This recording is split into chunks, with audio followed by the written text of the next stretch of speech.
Bienvenidos una vez más a nuestra transmisión del día de hoy, querida iglesia. Estamos ya entrando en la tercera semana de esta serie de mensajes y hasta este punto ya hemos dicho que una iglesia vigilante está compuesta por discípulos vigilantes, que es lo que hablamos la primera semana. Una iglesia vigilante también es una iglesia que vive en el poder de Dios, que es de lo que hablamos la semana pasada. Y el día de hoy vamos a descubrir a la luz de lo que dice el apóstol Pedro en su primera carta, en el capítulo 1, desde el 22 hasta el capítulo 2, verso 3, vamos a descubrir allí que una iglesia vigilante es esa que vive, ama y crece por el Evangelio. Ese es el tema del que vamos a estar hablando el día de hoy. Lo cierto es que vivimos en un mundo en el que no necesariamente se dan las condiciones como las de un invernadero para que nosotros podamos crecer en piedad y en santidad y en espiritualidad, ¿verdad? Sino todo lo contrario. Realmente el mundo en el que vivimos está perfectamente preparado para hacernos caer, para lastimarnos, para dañarnos y para llevarnos por una dirección totalmente diferente. Por eso es un desafío imponer la ética del reino en el mundo en el que vivimos, vivir una ética del reino en este mundo en donde todo es contracorriente, no es fácil. Entonces el crecimiento en la vida cristiana no es algo que se produce automáticamente.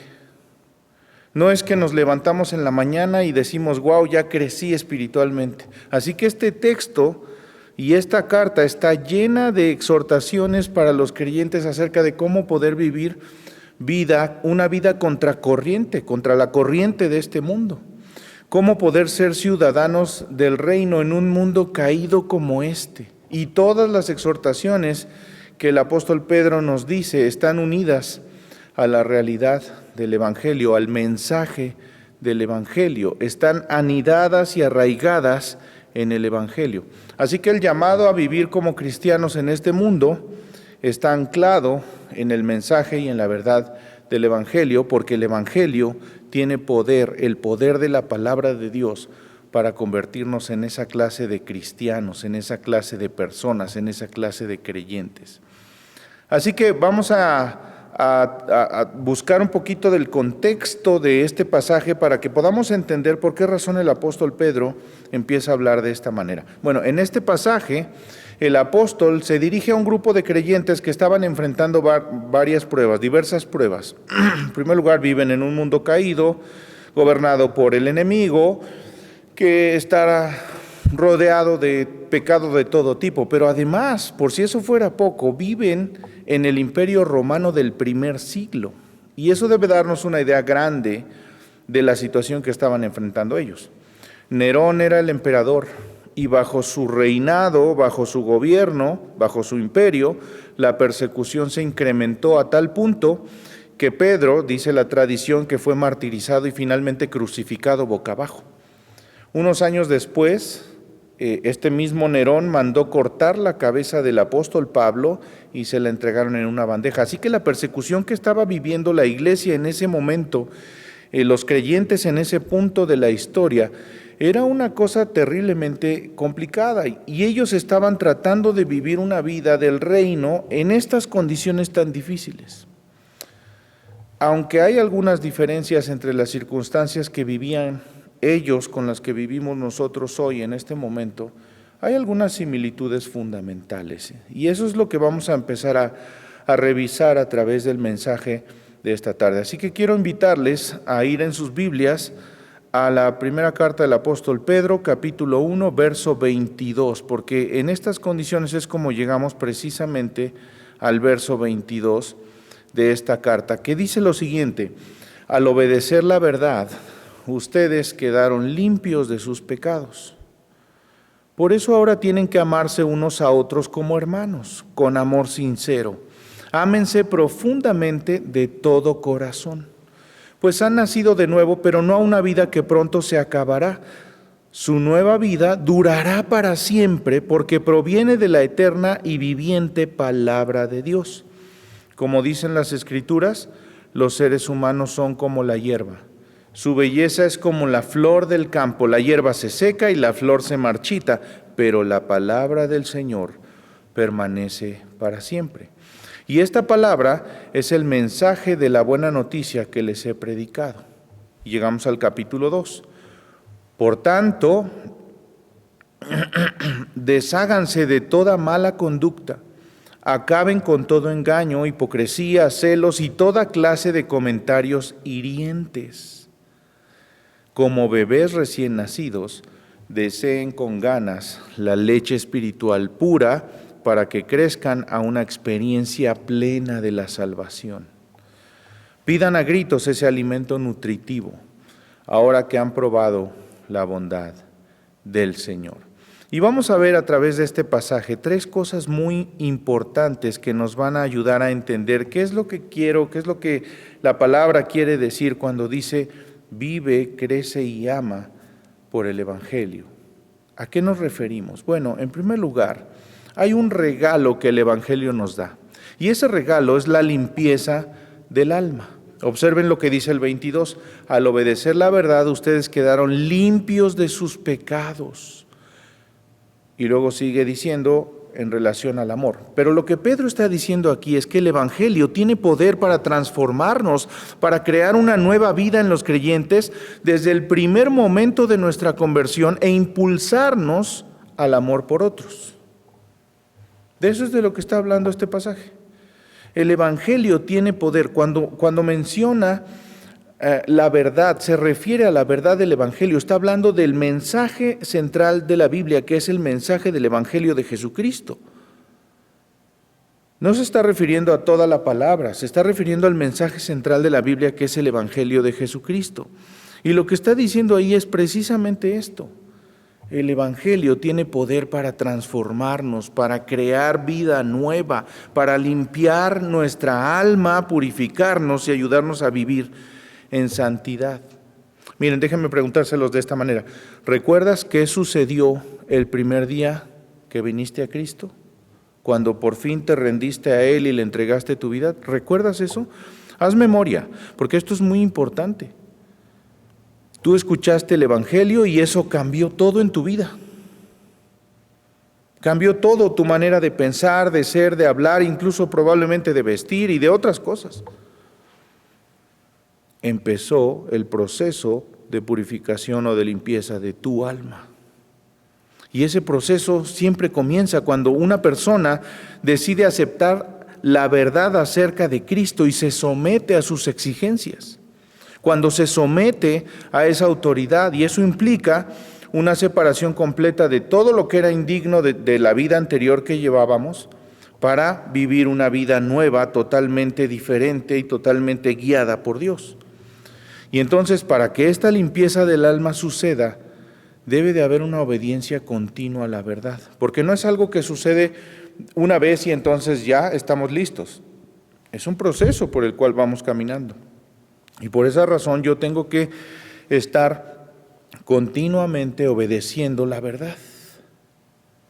Pero ojo, porque no se trata tampoco de un proceso de crecimiento que tenemos que esperar y esperar para que suceda, sino de una experiencia instantánea producida por el testimonio del Espíritu Santo y evidenciada por el fruto del Espíritu. Entonces, cuando tú te comportas mostrando amor, gozo, paz, paciencia, benignidad, bondad, fe, mansedumbre y templanza, la gente a tu alrededor puede notar que hubo ese cambio, que hubo esa purificación en tu vida.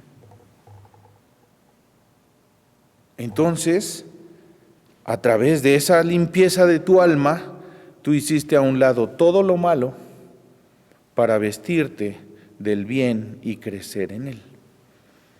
Pero por supuesto que esta limpieza demanda una decisión y una respuesta momento a momento a la voluntad de Dios. Porque mira, por ejemplo, tú te levantas y piensas y oras al Señor: Señor, ayúdame a vivir este día para tu gloria, a no ceder a las tentaciones y ayúdame de aquí en adelante. Y entonces te subes a tu coche y te vas a la oficina, si es que ahora vas, porque ahora muchas personas trabajan desde casa, pero si vas a la oficina, te subes al coche y vas a la oficina y de pronto alguien se te cierra y casi te choca. Y ahí viene la tentación. ¿Qué hago? ¿Le grito? ¿Le digo? ¿Le echo el coche para que vea? ¿O qué hago? ¿Cómo me comporto? Y si analizamos nuestro día, nos vamos de momento en momento, enfrentando diversas maneras en que somos tentados a vivir la vida que antes vivíamos.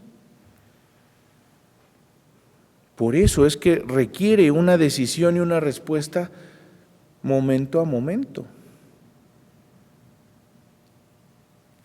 La bendición es que tenemos al Espíritu de Dios para ayudarnos en cada una de esas cosas. Miren, observen cómo lo dijo el apóstol Pablo, porque lo que estamos leyendo es de Pedro, pero ahora el apóstol Pablo aquí en Romanos capítulo 1, verso 16, dice lo siguiente: pues no me avergüenzo ¿de qué? De la buena noticia acerca de Cristo. ¿Por qué? Porque esa buena noticia, dice el pasaje, es poder de Dios en acción para salvar a todos los que creen, a los judíos primero y también a los gentiles. Y luego lo reiteran primero a los Corintios 1:18, porque la palabra de la cruz es locura para los que se pierden, pero a los que se salvan es, o sea, a nosotros, es poder de Dios. El Evangelio de Jesucristo tiene poder transformador, tiene poder purificador para nuestras vidas. Y esos creyentes del primer siglo a los que se dirige el apóstol Pedro estaban viviendo circunstancias muy difíciles de persecución. Y entonces él les recuerda que la palabra de Dios tiene poder para limpiar sus almas, las nuestras, y transformarnos, produciendo así un amor que podamos compartir con los demás. Pero déjame decirte algo. Es exactamente el mismo poder del que disponemos tú y yo hoy. Exactamente el mismo poder del que disponemos tú y yo hoy, que nos puede purificar y transformar desde adentro hacia afuera y equiparnos para extender su amor con otros a través del Evangelio. Entonces el amor viene a ser una característica distintiva de la vida cristiana. El amor define la vida cristiana. El amor define la vida cristiana. En la segunda parte del verso 22 hay un imperativo, una instrucción, una orden para nosotros. Y dice allí, por eso, ahora tienen que amarse unos a otros como hermanos, con amor sincero. Ámense profundamente de todo corazón. Wow, la instrucción y el desafío es amarnos unos a otros con un amor profundo y fraternal. Y esto no siempre es fácil. Lo que el apóstol Pedro está diciéndonos a nosotros es: como yo he limpiado su alma a través del mensaje del Evangelio, ahora ustedes están capacitados y tienen la responsabilidad de amarse con un amor sincero. Entonces, el resultado de la purificación y de la transformación de Dios en nuestras vidas es amarnos profundamente y con amor sincero. Lo dice Juan, lo dice el apóstol Pablo, lo dice Jesús mismo. El amor fraternal es el rasgo distintivo de un verdadero discípulo de Cristo. En otras palabras, no hay ninguna exhortación en toda la Biblia que resuma tan claramente la vida cristiana como amar a Dios y amar a los demás. Esto es sumamente importante. Entonces, estamos viendo que el regalo del Evangelio es la limpieza del alma. Y esa limpieza del alma nos capacita, nos prepara para amar a los demás. ¿Y cómo debemos hacerlo? Bueno, debemos amar dependiendo del poder purificador del Evangelio. No en nuestras propias fuerzas, no en nuestro entendimiento, porque a lo mejor, como yo vengo de una familia disfuncional en donde lo único que vi fue violencia, fue abuso, fue abandono, fue X o Y circunstancias, lo que yo creo que es amar se refiere mucho a la experiencia que yo viví. Bueno, eso no es lo que dice este pasaje. Este pasaje dice que yo debo amar dependiendo del poder purificador del Evangelio. Es decir, la única forma de amar de la manera que este pasaje nos exige es dependiendo de este poder purificador del alma del Evangelio. ¿Qué significa eso? Que si tú no te sometes al mensaje del Evangelio, a la autoridad de Jesucristo, a la palabra de Dios, a la Biblia, y vives las verdades de la Biblia, no vas a poder amar como Dios demanda que ames. Y entonces, ¿qué va a pasar? Vas a tener problemas matrimoniales, vas a tener problemas con tus hijos, vas a tener problemas con tus jefes, con tus vecinos con los que te vas a pelear por cualquier cosa. Y te vas a meter en problemas terribles. Por eso es tan importante meternos profundamente en la palabra de Dios, que es la que nos capacita, nos prepara y nos ayuda para poder amar como debemos amar. Necesitas someterte al mensaje del Evangelio, necesitas someterte a Jesucristo y dejarlo transformar tu vida para que entonces seas capaz de amar con el amor de Dios. De otro modo vas a amar con una versión tuya que seguramente no será la versión más indicada. Y por eso el pasaje dice en el 22, al obedecer la verdad, ustedes quedaron limpios de sus pecados. ¿De qué está hablando aquí? Está hablando de la regeneración y de la santificación. Habla de la purificación como algo progresivo y continuo, que es este proceso de santificación del que hablábamos la semana pasada, y que se da cuando nos exponemos y nos sometemos al mensaje del Evangelio. Entonces, a medida que somos más como Cristo, como decíamos la semana pasada, somos limpiados, formados, moldeados, santificados, lavados. Pero eso empezó en un momento dado en donde tu vida fue completamente nueva. Vean lo que dice 2 Corintios 7. Queridos amigos, dado que tenemos estas promesas, limpiémonos de todo lo que pueda contaminar nuestro cuerpo o espíritu y procuremos alcanzar una completa santidad porque tenemos a Dios. Es decir, porque tenemos a Dios somos capaces de hacer lo anterior. Está hablando de esta pureza progresiva y continua. Pero también habla de una pureza, de una purificación definitiva. En 2 Corintios 5:17 dice lo siguiente: de modo que si alguno está en Cristo, nueva criatura es. Las cosas viejas pasaron, y aquí todas son hechas nuevas. Entonces, ¿cómo ocurre esta purificación del alma? Al obedecer la verdad, ustedes quedaron limpios de sus pecados. Y al quedar limpios, tenemos una vida nueva, por siempre y para siempre. Pero necesitamos someternos a la palabra cada día para ir siendo más como Cristo, para ir caminando en este proceso de santidad, para ir amando a los demás como debemos amarlos poco a poco. Y entonces hoy soy mejor que ayer, pero soy peor que mañana, porque mañana seré mejor. Mañana seré más como Cristo. Entonces nuestra obediencia y sometimiento a la palabra es la evidencia de nuestra fe en Cristo, lo cual da por resultado la limpieza de nuestra alma. Tal vez esto empieza a sonar un poco complicado, déjame tratar de simplificarlo.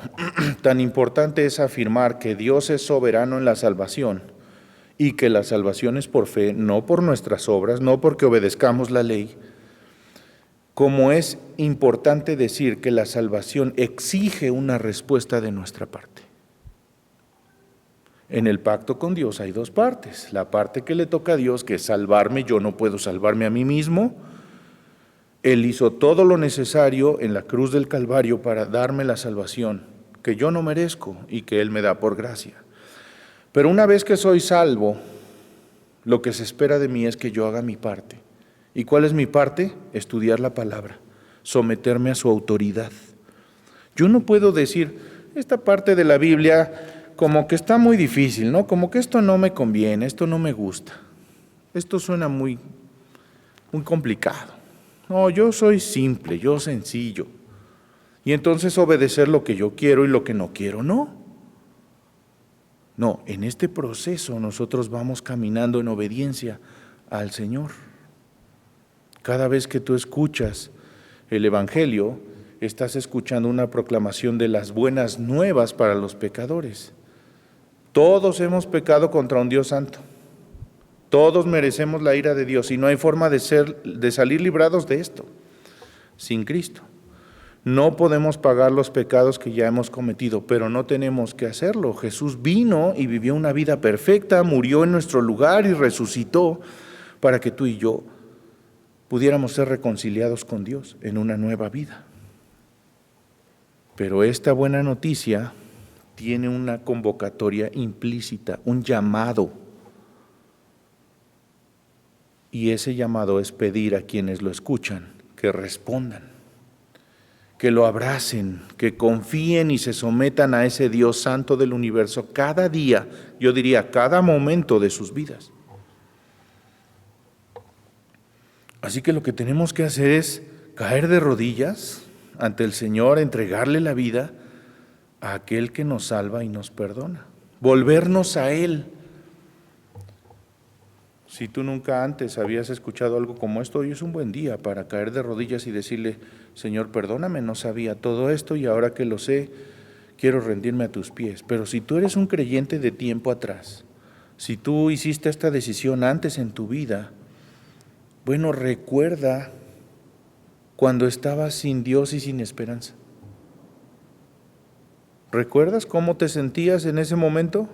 ¿Recuerdas las cadenas que te ataban y que te mantenían preso? ¿Recuerdas cuando te iluminó Él con su luz y entonces limpió tu alma? ¿Recuerdas el momento cuando te diste cuenta de que tenías ahora un Salvador que había venido por ti porque te amaba profundamente y murió en tu lugar? Bueno, tenemos un evangelio que celebrar y que vivir, y ese evangelio nos impulsa a vivir una vida de amor para los que nos rodean. ¿Sabes que la mayoría de los problemas matrimoniales tienen su raíz en la falta, en la pobre vida espiritual de cada uno de los que componen? No estoy diciendo que sea la única razón, pero esa es una de las principales. Si tú como esposo no cultivas una vida espiritual saludable con Dios, tú solo con Dios, y a su vez tu esposa, ella sola con Dios, difícilmente van a poder tener un entendimiento. Porque resulta ser que te casaste con un terrible pecador y tú te casaste con una terrible pecadora, y cuando estos dos pecadores se juntan, pues entonces tenemos un pecadotote. Necesitamos a Cristo y el mensaje del Evangelio transformando nuestras mentes y corazones para poder vivir y amar de la manera que el Señor demanda que amemos. Pero esto no es exclusivo de la vida matrimonial.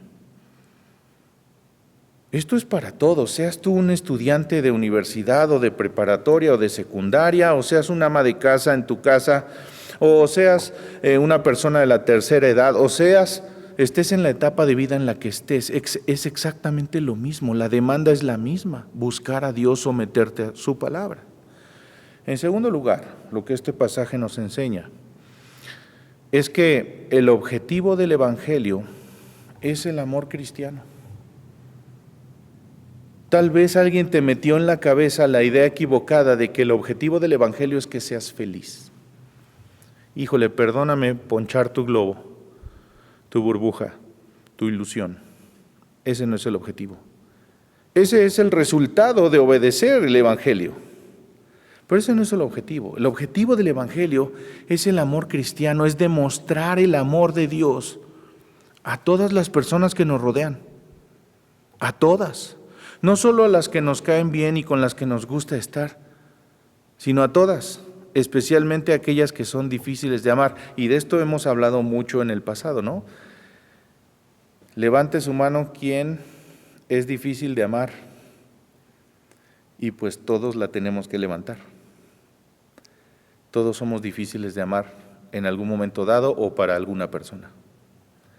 Y tal vez la pregunta entonces que te haces es: ¿para qué sirve? ¿Por qué Dios ha hecho esto por personas tan pecadoras como yo o como tú?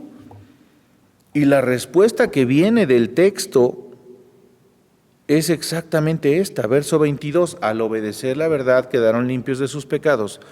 Por eso, es decir, por lo que acabo de decir, por lo que Él hizo en sus vidas, por la purificación que les dio, dice ahí la instrucción, ahora tienen que amarse los unos a los otros como hermanos, con amor sincero. Ay, caray, Pedro, ¿por qué dice eso del amor sincero? Seguramente porque allí en esa iglesia, claro, en las demás no, pero en esa seguro sí, se estaba dando un amor falso. Y luego añade, ámense profundamente de todo corazón. Es decir, Yo, querida iglesia, queridos todos los que están viendo esta transmisión, fui lavado para poder amarte como si tú fueras mi hermano de carne, como si tú fueras mi hermana de carne. Ustedes fueron lavados para que pudiéramos caminar juntos en unidad, en amor, como hermanos y hermanas. Pablo dice lo siguiente a su hijo en la fe, que es Timoteo, y le dice: el objetivo de nuestro encargo es el amor que proviene de un corazón puro, una buena conciencia y una fe sincera. ¿Observas? El objetivo es el amor. ¿Y ese amor de dónde viene? De un corazón puro, que ¿quién purificó? No se purificó por arte de magia, ¿verdad? Lo purificó el Evangelio de Jesucristo. Entonces todo es por amor. Todo es para alimentar el amor por Dios y el amor por los demás. El amor por los hermanos, por las hermanas y el amor por el mundo. Y por mundo no me refiero a aquellas cosas que nos pretenden alejar de Dios, sino por las personas que no conocen a Cristo todavía. Entonces hay un problema. ¿Cuál es el problema? El problema del intelectualismo cristiano. ¿A qué me refiero con esto? Las doctrinas bíblicas están destinadas a hacer algo mucho más profundo que simplemente informar a nuestro intelecto. Están destinadas a crear una especie de gente, una especie de cristiano, no solamente inteligente, sino maduro, santo, sano, confiado en Dios, agradecido y pleno, que alienta a otros a buscar a Dios. No solo se trata de proveer información, y eso nos lleva realmente al problema de divorciar la doctrina del amor, o sea, el problema del intelectualismo cristiano. Mira, te lo digo de una forma mucho más sencilla. Seguro conoces a alguien que sabe mucho de la Biblia, conoce pasajes de memoria, usa términos teológicos rimbombantes, pero su vida no refleja en absoluto todo el conocimiento que tiene. Y entonces vive juzgando a los demás y asegurándose de que tengan la información que él considera que es la correcta, pero no demuestra ninguna clase de amor en su vida para nadie. Son personas cuyas vidas están en mal estado espiritual. No saben cómo amar a la gente de una manera eficaz. Son personas que leen la Biblia, que leen muchos libros cristianos, y ves ahí lo sutil que puede ser esto, el engaño tan sutil que puede ser esto, porque si tú le dices, bueno, lo que te hace falta es leer la Biblia, te va a decir, no, yo la leo todos los días, religiosamente. Nótese el énfasis de la palabra religiosamente. Y entonces uno dice, ¿y por qué? Entonces eso no se nota en su carácter. Tiene un carácter de los 1000 demonios, dirían por allí. ¿Por qué no se nota en su forma de tratar a su esposa, a sus hijos, a sus vecinos, a sus amigos? Y ahí está lo sutil, que esa persona piensa que está en lo correcto porque lee la Biblia y porque lee otros libros cristianos. Y en esta búsqueda de llenar su mente de información, incluso a lo mejor información sobre el amor, se han olvidado de amar realmente a la gente, de amar realmente a su esposa, a sus hijos, a las personas de la iglesia, a los vecinos, a las personas que Dios ha puesto cerca de ellos. Estamos hablando de personas a las que estamos llamados a amar y expresar un cuidado y una preocupación y una oración por ellos. Estamos hablando de la familia en primera instancia. Y esta es la triste tragedia cuando unas personas deciden divorciar la doctrina del amor. Necesitamos evaluar constantemente la calidad de nuestra vida espiritual y no quedarnos en el simple y mero hecho de leer la Biblia, sino de vivirla, de obedecerla, de hacer lo que la palabra dice.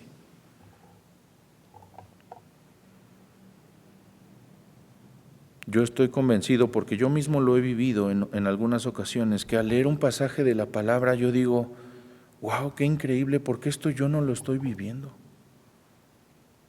Y no nos queda de otra más que caer avergonzados de rodillas delante de Dios para decirle, Dios, perdóname. Porque se supone que yo debería de estar haciendo esto y esto y esto, y no lo estoy haciendo. No se trata de acumular información que poder compartir con otros, sino mostrar un amor verdadero por los demás. Ahora, no quiero decir con esto que dejes de leer la Biblia o dejes de leer libros cristianos, no, hazlo, pero asegúrate de vivir lo que estás aprendiendo. De otro modo, la cosa se complica. Y ahí es donde viene la segunda parte, el desafío del amor. Dice el pasaje, por eso ahora tienen que amarse unos a otros como hermanos con amor sincero, ámense profundamente de todo corazón. ¿Quieres ver cómo será el amor cuando lo expresemos juntos como miembros de esta familia de la fe?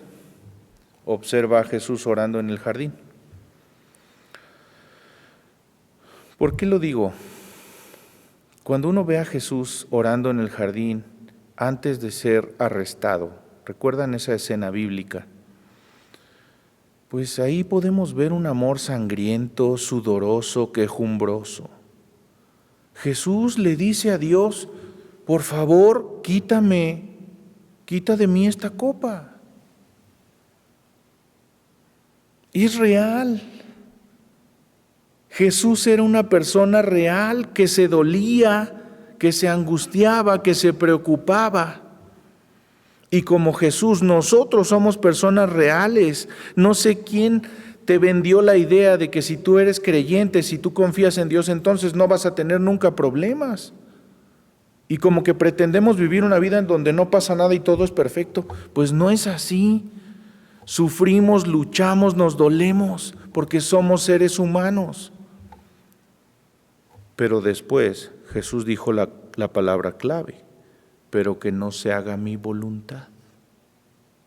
Y ahí es donde el problema sucede, ¿verdad? Y donde está el gran desafío.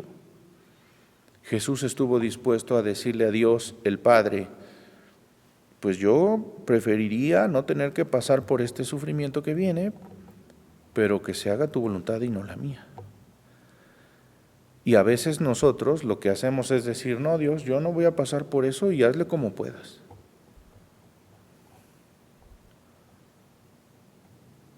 Qué terrible, ¿no? Qué terrible situación.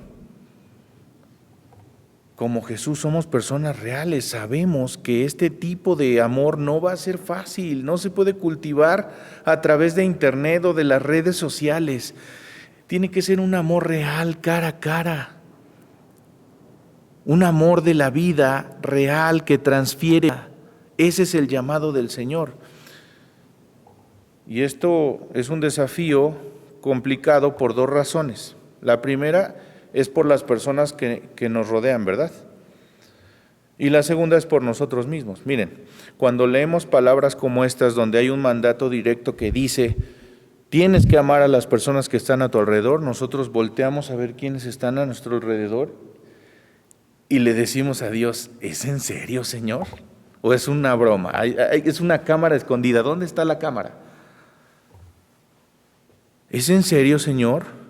¿Qué no ves a mi esposo, el energúmeno que es? ¿Qué no ves a mi esposa? ¿Qué no ves a mis hijos? ¿Qué no conoces al hermano fulanito? Que no se le puede decir ni los buenos días porque de todo se enoja. El primer inconveniente son las personas que tenemos alrededor y pensamos, wow, ¿de verdad yo debo amarlo? Señor, ¿de verdad? ¿Qué no sabes cómo son mis padres? ¿Qué no sabes cómo son mis compañeros de escuela o de trabajo? ¿No sabes lo difícil que es mi esposo o mi esposa? ¿No ves la situación con mi hijo que tiene una adicción? Sí, es difícil, es desafiante, pero el segundo problema somos nosotros mismos, porque cuando mi amor está en punto muerto, lo que tiende a revelar es mi egoísmo, mi egocentrismo. Yo soy el centro del universo y todo debe girar alrededor de mí, entonces voy a amar a quienes me aman o a quienes me convenga amar, tal como el mundo lo hace. Nada diferente de lo que vemos fuera, nada diferente. Amamos sin compromiso, sin sacrificio, sin entregar mucho.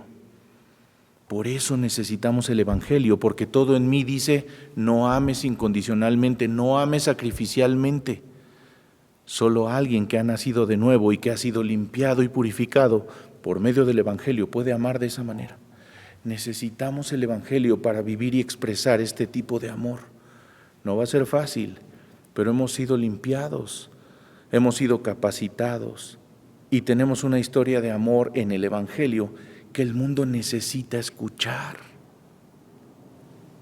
Necesitamos hacerlo.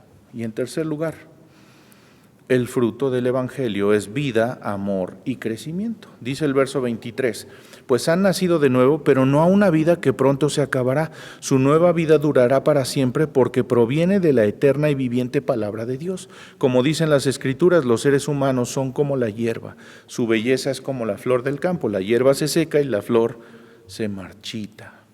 Jesús mismo descubrió el comienzo de la vida cristiana como ser renacidos. Los pecadores están muertos en sus delitos y pecados. De ahí que necesitamos una renovación de vida o un renacimiento espiritual. Pedro lo describe como ser reengendrado. Entonces, por Él, por el Señor, por el Evangelio, los cristianos entran en una nueva relación como hijos de Dios. La naturaleza espiritual de esta nueva relación no caduca, no se echa a perder como sucede con la generación humana. Es decir, ahí hay una promesa de eternidad, de bendición eterna. ¿Qué nos enseña esto? Que Dios crea a su pueblo a través de la palabra. El 23 lo dice, pues han nacido de nuevo a una vida que pronto se acabará. Su nueva vida durará para siempre porque proviene de la eterna y viviente palabra de Dios. Subraya eso. La palabra de Dios, creadora de vida, te engendró para salvación, te dio a luz en el reino y entonces Dios crea a su pueblo a través de su palabra.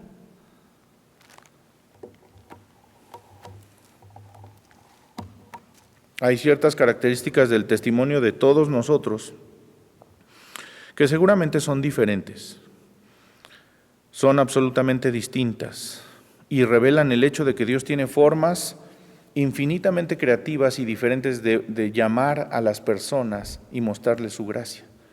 Pero hay algo que es común para todos.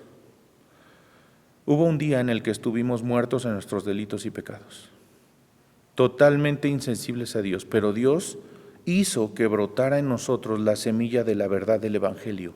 Y tú volviste a vivir ahora para Dios, naciste de nuevo.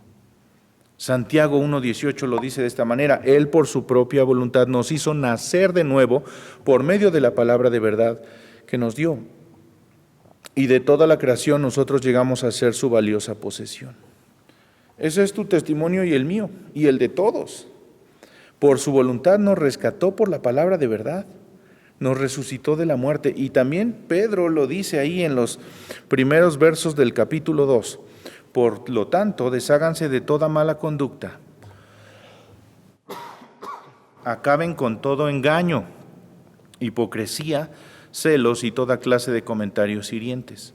Como bebés recién nacidos deseen con ganas la leche espiritual pura para que crezcan a una experiencia plena de salvación. Pidan a gritos ese alimento nutritivo. En otras palabras, la misma palabra que nos trajo de la muerte a la vida a través de la palabra viva y permanente de Dios, es el mismo alimento que necesitamos comer para amarnos los unos a otros y para que podamos crecer en la semejanza de Cristo, es decir, parecernos a Él, ser más como Él. Y por eso tanta insistencia en que te comprometas con el estudio de la palabra, por eso tanta insistencia en que seas parte de un grupo de discipulado, en que te conectes a la escuela dominical. Por eso tanta insistencia en que seas parte de alguno de los esfuerzos que la iglesia tiene destinados para que tú te alimentes de la palabra. Necesitamos la palabra, si no, no vamos a crecer, no vamos a vivir, no vamos a amar.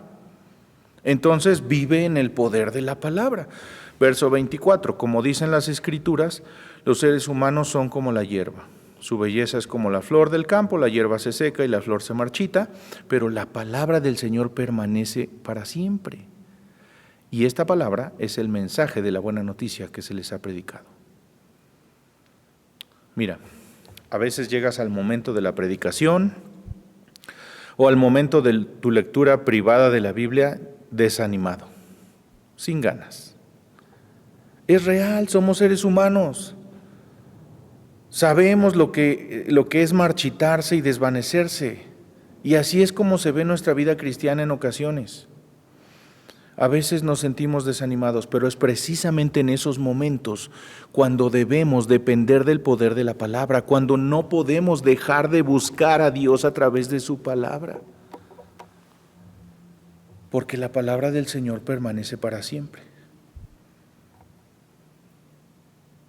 Sabes que cuando menos quieres orar o leer la Biblia o conectarte a la reunión de varones o de mujeres o al culto de oración o al club de niños, es cuando más necesitas hacerlo. Pero claro que en eso no pensamos en ese momento, ¿verdad? Lo que queremos es: yo no quiero saber nada de esto. ¿Por qué? Porque eso te va a confrontar con tu estilo de vida, con tu pecado, y eso no es agradable. Y es un engaño de Satanás que quiere alejarte, y ¿sabes qué? Muchas veces lo logra. Porque el poder no está en tu iniciativa propia, en tu fuerza de voluntad. El texto nos recuerda que debemos alejarnos de la autosuficiencia y nos recuerda que el poder verdadero de la vida, del amor y del crecimiento está en el Evangelio de Jesucristo. Solo Dios por su palabra puede dar vida a lo que está muerto. Querida iglesia, yo oro constantemente para que Dios ponga en todos ustedes que están viendo esta transmisión un deseo insaciable por la palabra de Dios. Un deseo insaciable que nos haga meternos más y más en ella, dejando que Dios nos dé la vida, el amor y el crecimiento que Él quiere darnos. Un deseo insaciable que nos haga obedecerla a toda costa. No podemos darnos el lujo de salir a la calle sin habernos alimentado de la palabra y enfrentarnos a un mundo tan hostil como este. Así que piensa en eso, y decídete hoy a someter tu vida a Dios a través del Evangelio, para que Él te transforme y te haga vivir, amar y crecer a la luz de lo que Cristo hizo en la cruz. Vamos a orar. Padre, gracias por recordarnos que el verdadero poder transformador de nuestras vidas está en tu palabra, está en el Evangelio de Jesucristo, está en creerlo, en leerlo, en aprenderlo y en vivirlo. Así que ayúdanos a hacer eso cada vez, para ser más como tú, para que tu gloria brille y para que tu amor se extienda a otros muchos que hoy todavía no te conocen, pero lo harán a través de nuestro testimonio. Ayúdanos a ser una iglesia que vive, ama y crece por el Evangelio. Gracias, Dios, en el nombre de Jesús oramos. Amén. Que Dios les bendiga.